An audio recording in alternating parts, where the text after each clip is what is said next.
guys, welcome back to my channel Edulon Education. So today we all will be doing chapter polynomials, exercise 2.1 and exercise 2.2. It's a very short chapter. We'll cover it in either 30 or 40 minutes, right? So let's start with it. 2.1, the first question says the graphs of y is equal to px are given below.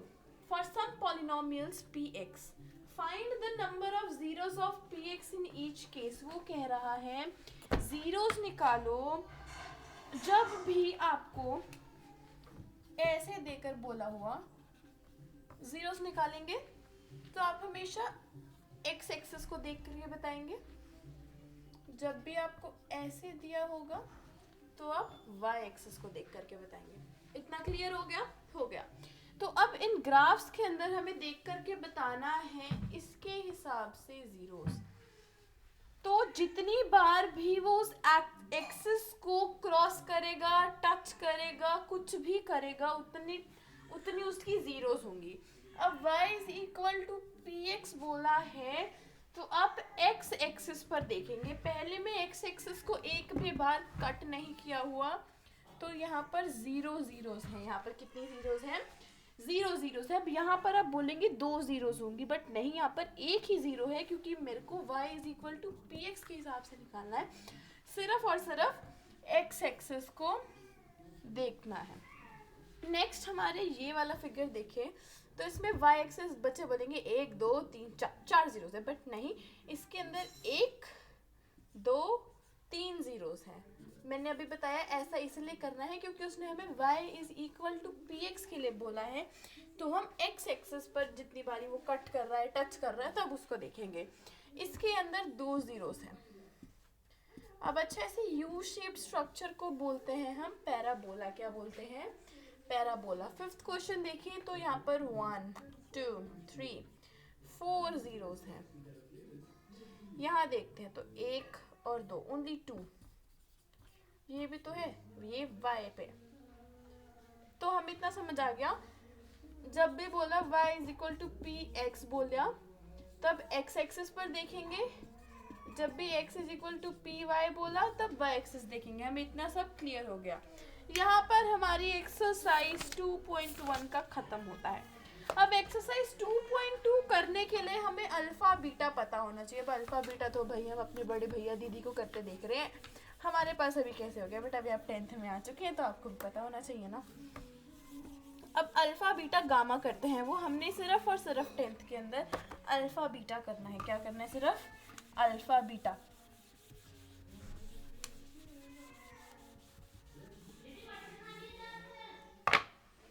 Alpha beta exercise 2.2. पहला question, find the zeros and verify the relationship. Find the zeros एक quadratic polynomial में हम zeros find out करना 9th तक करते आए हैं, पर उनका वेरिफिकेशन हमने इस क्लास में करना है. तो सबसे पहला है x² माइनस 2x माइनस 8. तो क्या करेंगे? पहले मिडिल टर्म स्प्लिटिंग. ये कितना फैक्टर है? -8x². अब यहाँ पर माइनस है यानी कि आपके दोनों अपोजिट साइन आएंगे. बनाओ फैक्टर्स. 4 इंटू 2 बन जाएगा x² minus 4x minus 2x minus 8. Minus करके तो आएगा x कॉमन, x माइनस 4. अब यहाँ पर 2 कॉमन प्लस 2 x माइनस 4. ठीक है. यहाँ पर फिर दो जीरोस बन गए, x माइनस 4 x प्लस 2. तो अल्फा आएगा मेरा, एक का जीरो निकाल लेते. x माइनस 4 जीरो है, x plus 2 zero, x minus 2 x 4. तो यहाँ से मेरा अल्फा निकल गया 4, बीटा निकल गया 2. यानी जीरोस को ही हम अल्फा बीटा कहते हैं. तो सबसे पहले हम फाइंड आउट करेंगे अल्फा प्लस बीटा. कैसे आएगा? 4 plus 2 minus 2 plus minus minus 2 आ गया. Alpha into beta 4 into minus 2 minus 8 आ गया. अब है वेरिफिकेशन का समय. वो कैसे आएगा? Alpha plus beta is equal to, ये फॉर्मूला है बी कितना है, ये यहाँ पर अब कोफिशिएंट का वो लगाओ, -2 है बी मेरा। ए कितना है, 1 2 अल्फा इंटू बीटा सी बाय ए -8 ए 1। अब अल्फा प्लस बीटा ये भी 2 है, ये भी 2 है, hence verified. Alpha into beta यहाँ -8 है, यहाँ भी -8 है, हेंस वेरीफाइड। अब आगे देखते हैं नेक्स्ट क्वेश्चन।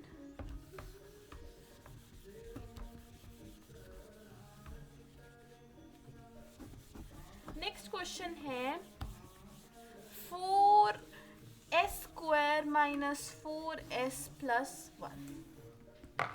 क्या कह रहा है, 4s²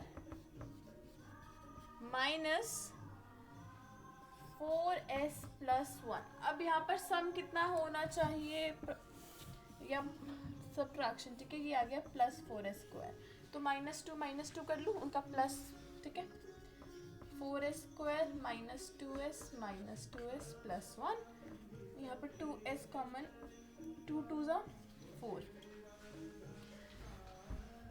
2 2 ज़ा कितना हो गया यहाँ पे 4 -1। अब यहाँ पे भी मुझे पता है सही ब्रैकेट आ रहा है, 2s -1। अब उसके लिए ये ब्रैकेट में से ही निकालना है। हाँ, अगर यहाँ से मैंने 2s कॉमन ले लिया तो अंदर क्या बच गया, 2 2 ज़ा 4s -1। तो यहाँ पर भी अब क्या कॉमन निकल रहा होगा, 1 माइनस, क्योंकि minus minus plus minus minus, ये आ गया 2s -1 2s -1, तो 2s -1 0 s 1/2, अल्फा मेरा 1/2 है। ये दोनों अलग अलग ट्रीट करना पड़ेगा क्योंकि हमें अल्फा बीटा दोनों चाहिए होते हैं। चाहे ये मेरा 2s -1 का होल स्क्वायर बन रहा है, बट फिर भी मैं इन दोनों जीरोस को अलग अलग से ही ट्रीट करूँगी। तो अब अल्फा प्लस बीटा 1/2 प्लस 1/2। अब कहीं तो ऐसे करेंगे यार, डिनोमिनेटर से हमें, चलो चलो चलो कर दो। 2 and 2 का LCM 2, 1 plus 1 2/2। Am I right? क्या मैंने ये जो करा ये मैंने सही करा है? Because मुझे तो नहीं लगता मैंने सही करा है। एक्चुअली मैंने ही सही ही करा है। तो आप सबको ये डाउट रहता है, तो ये डाउट नहीं रखना चाहिए। Should have confident on your self. 1/2 into 1/2 1/4, तो बीटा भी आ गया, अल्फा भी आ गया। अब देख रहे हो, प्लस बीटा की वैल्यू अलग है, इंटू बीटा की वैल्यू अलग है, तो फॉर्मूला पुट करने पे भी अलग आनी चाहिए।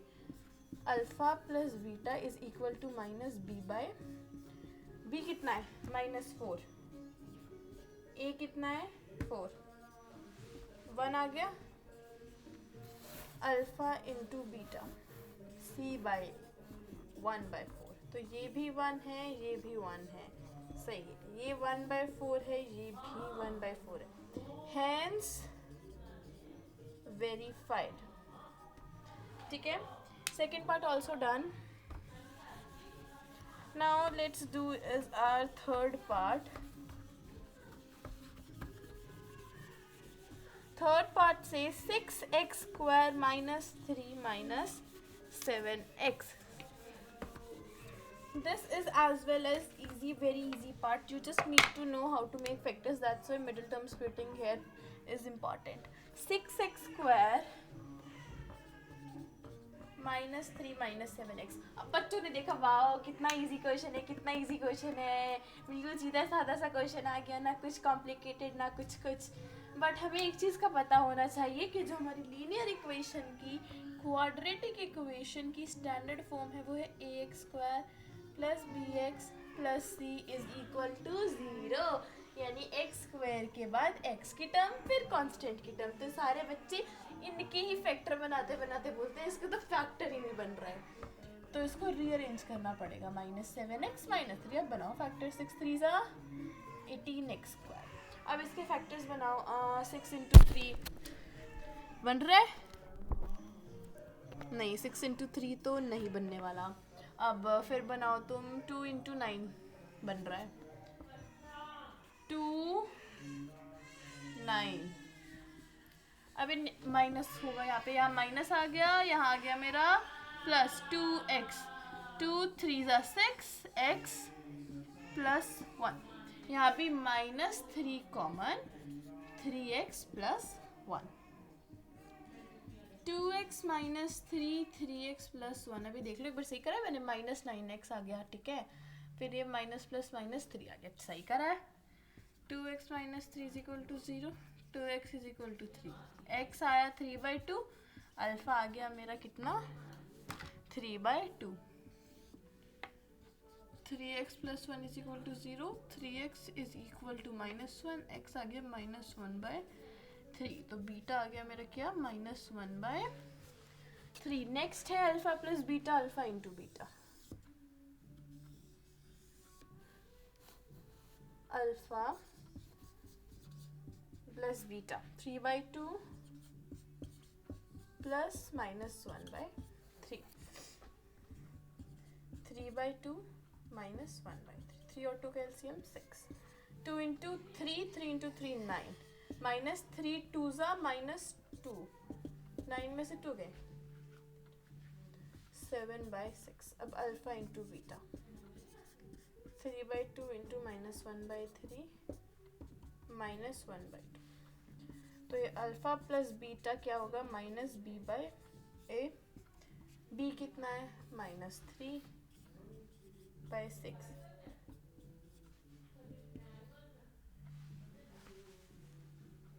we did something wrong I guess, right? Yeah, we saw this equation, we did not see the arranged one, right? यही गलती होती है बोर्ड्स में भी, हम कहते हैं यार आगे बढ़ो, बहुत पेपर पड़ा है, we cannot lose a number, we cannot lose our whole paper for just a 2 number question, right? b कितना है -7/6, तो ये कितना आ गया 7/6, अल्फा इंटू बीटा c/a -3/6, 3 1 3 2 -1/2, तो ये देख रहे हैं -1/2 -1/2 7/6 7/6, हेंस वेरीफाइड। अब अगले दो पार्ट्स फिर से वही, ये कैसे होंगे, ये तो हमें आते ही नहीं, हमने करे ही नहीं, ये मैं बोथ्स फाइनल का हाल नहीं बता रही हूँ, ये मैं बता रही हूँ P1 का हाल, जो भी मई में होने हैं। फोर्थ पार्ट क्या कहता है मेरा, 4u² प्लस 8u, अब इसमें क्या मिसिंग है, तीसरी term constant term 4u² plus 8u plus 0, अब इसमें से मैं 4u कॉमन ले रही हूँ, u प्लस 2 बचा, 4u is equal to 0, u कितना आ गया 0/4, u आ गया 0। अब यहाँ पे गलती हो जाती है, 0 -4 कर देंगे हम, u -4 आ गया, अल्फा -4 आ गया, जबकि अल्फा क्या है 0 है, u प्लस 2 0 है, u -2 है, और बीटा -2 आ गया। नेक्स्ट आता है वेरिफिकेशन का पहला step, alpha plus beta 0 plus -2 plus -2, alpha into beta 0 into -2, minus और प्लस तो 0 तो होता ही नहीं कुछ, है ना, alpha plus beta is equal to -b/a, b कितना है 8 4 -8/4 -2 hence verified, एक part, alpha into beta c/a 0/4 0, this is 0, this is 0, hence verified। तो हमने क्या करा इस क्वेश्चन में, कुछ नहीं करा, हमें पता है ax² plus bx plus c क्या होती है, वो होती है हमारी स्टैंडर्ड फॉर्म होती है, तो हमने बस उसी के माध्यम पर यहाँ पर 0 लगाया, यहाँ पर क्या लगा दिया 0 लगा दिया, जो कि मेरी कांस्टेंट टर्म मिसिंग थी उसको हमने पूरा कर दिया, ठीक है। इसमें से 4u कॉमन u प्लस 2 बच गया, इसके बाद अल्फा बीटा 0 सॉल्व करके अल्फा बीटा आया, alpha plus beta alpha into beta, फिर वेरिफिकेशन, ठीक है। अब नेक्स्ट क्वेश्चन, नेक्स्ट भी है ऐसा ही टेढ़ा मेढ़ा सा क्वेश्चन, बट हाँ उसमें ज़्यादा दिक्कत नहीं आएगी, क्योंकि उसमें हमने 9th की आइडेंटिटी का उपयोग करना है।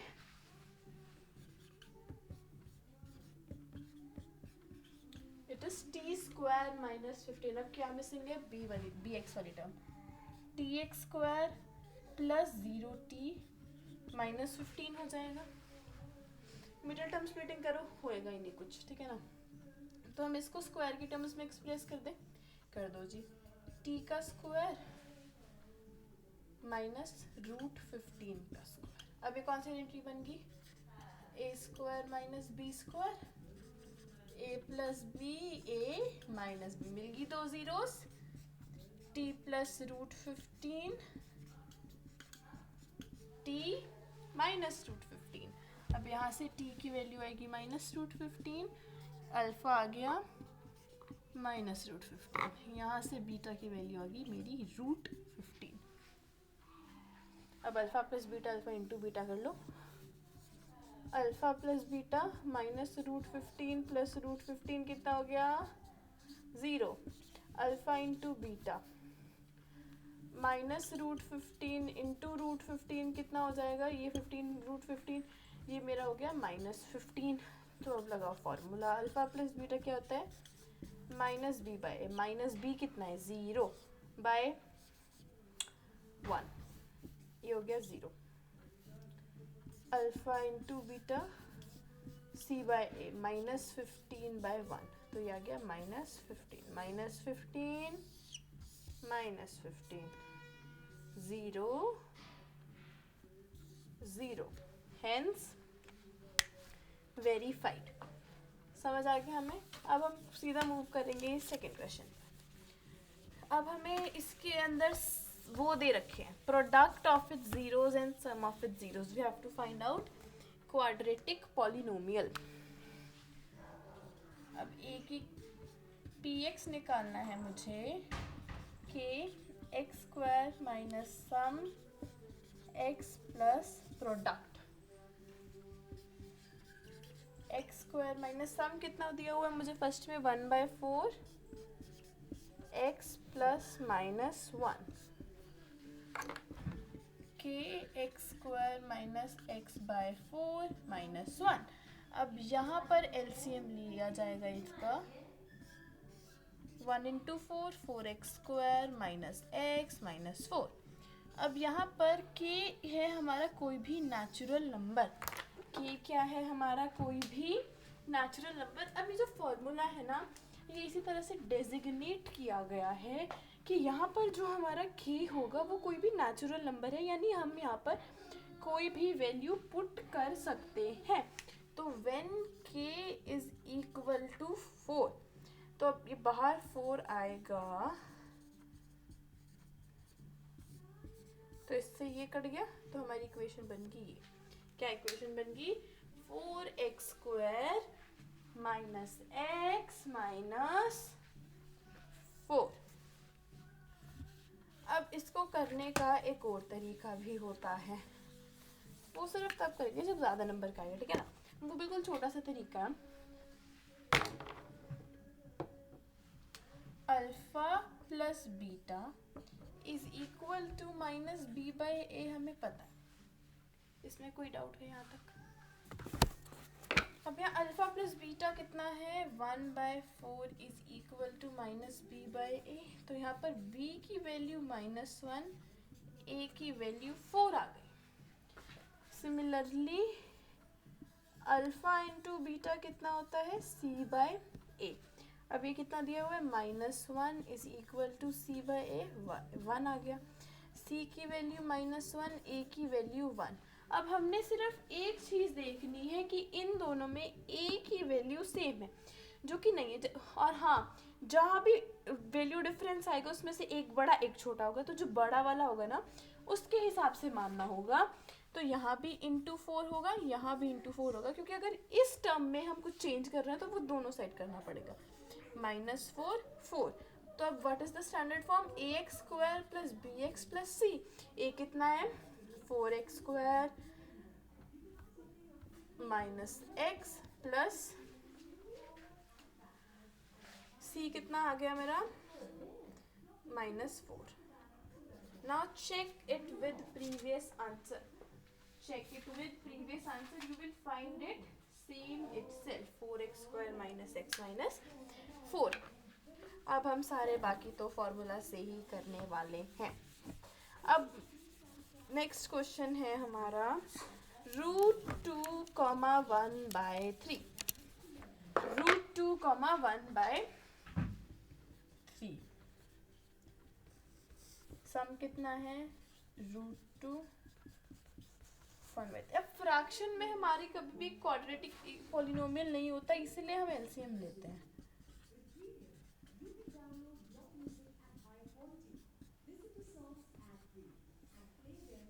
One into 3x² minus 3√2x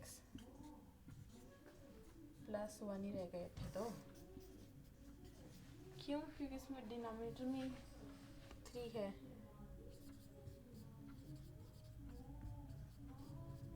x plus 1/3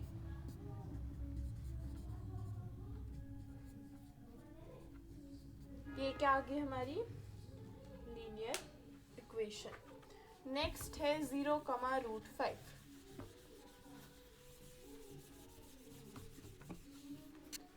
zero comma √5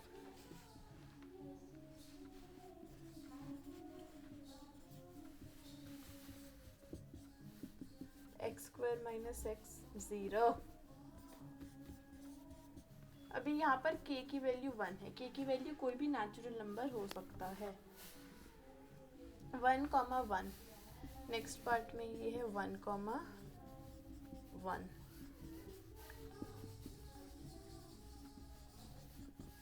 k 1 है तो मेरी लीनियर इक्वेशन बनेगी x² माइनस x प्लस 1। अब हमने k को कोई नेचुरल नंबर नंबर ही क्यों माना है, होल नंबर क्यों नहीं माना? क्योंकि अगर होल नंबर मानेंगे तो जीरो भी इंक्लूड होगा, और अगर मेरा जीरो इंक्लूड होगा, k की वैल्यू जीरो होगी तो पूरी इक्वेशन ही मेरी जीरो हो जाएगी। इक्वेशन निकालने का कोई फायदा ही नहीं रहेगा। इसीलिए हमने k को एक नेचुरल नंबर माना है। नेक्स्ट आता है हमारा -1/4, 1/4। दोनों ही फ्रैक्शंस हैं। -1/4x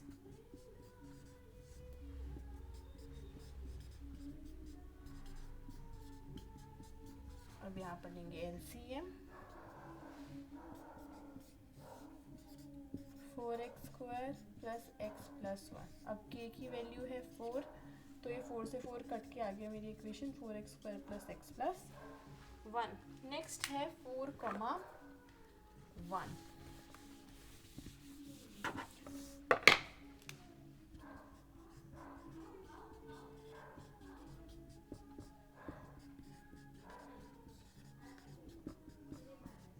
k इज 1 तो ये आ गया x² माइनस 4x प्लस 1। अब हमारा एक पार्ट रह गया था 3x² minus x minus 4। First question का part 6th 3x² minus x minus 4। 4 3 12 तो ये हो गया 3x²। अब 4 इंटू 3 जाएंगे, माइनस है तो ये हो गया plus 3x minus 4x minus 4।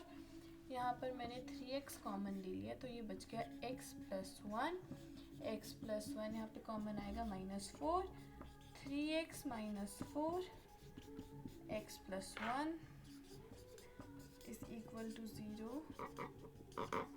x आ गया 4/3। x प्लस 1 0 है, x आ गया -1। तो अब अल्फा आ गया मेरा 4/3, बीटा आ गया मेरा -1। अब करेंगे alpha plus beta. 4/3 plus -1, 4/3 minus 1/1। यहाँ पे 3, 4 माइनस 3, 1/3। अल्फा इंटू बीटा देखें तो 4/3 टू -1 तो ये -4/3 आ रहा है। अब verification through formula alpha plus beta क्या होता है? -b/a। b कितना है? -1 एंड 3। तो अल्फा प्लस बीटा भी क्या है मेरा? एक मिनट, माइनस बाहर भी तो था तो ये आ गया 1/3। अल्फा इंटू बीटा क्या होता है? c/a। c कितना है? -4/3। तो अब देख सकते हैं -4/3 alpha into beta, -4/3 alpha into beta verified. 1/3 hence verified. I hope guys आप सबको ये समझ आया होगा एंड इसमें कोई डाउट्स नहीं रही होंगी. वैसे भी बिल्कुल छोटा सा चैप्टर था and very easy chapter, but हाँ अगर हम इसके एक्स्ट्रा क्वेश्चंस देखें तो थोड़ा सा लेवल हाई है, तो आपको तब उस टाइम पर ध्यान देना पड़ेगा. स्पेशली एग्जाम्पलर ज़रूर करके जाइएगा. So guys that's it for today. Bye bye. Please like and subscribe.